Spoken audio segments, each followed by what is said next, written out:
Bismillahirrahmanirrahim. Avrupa Yetim Eli olarak bu sene Antalya ilimiz ve ilçelerinde muhtaç ailelerimize yardımlarımızı ulaştırıyoruz.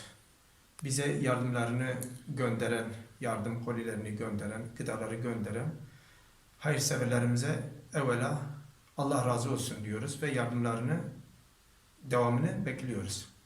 Tabii haliyle malumunuz, sizler de biliyorsunuz, şu anda Avrupa, Türkiye ve bütün dünyayı etkisi altına alan korona salgını yüzünden çok vatandaşımız da işsiz kalmış, açsız kalmış. Bu daha önceki dönemlerde de zaten başvurular çoktu. Ama bu salgın vesilesiyle haliyle çok muhtaç aileler vardı ve başvurular da sürekli devam ediyor. Bu başvuruları karşılayabilmek için tabii ki hayırseverlerimizin daha çok hassas davranması, daha çok yardım etmesi gerekir.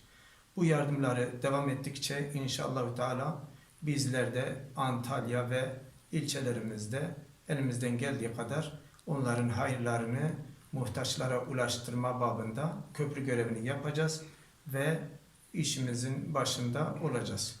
Rabbim hayırseverlerimizin yapmış olduğu hayırları kabul etsin ve muhtaçların şu andaki haliyle, yani çok olduğu bu dönemde hayırseverlerimizin daha çok hayırlarını esirgememeleri ve bizimle irtibatta olmalarını bekliyoruz.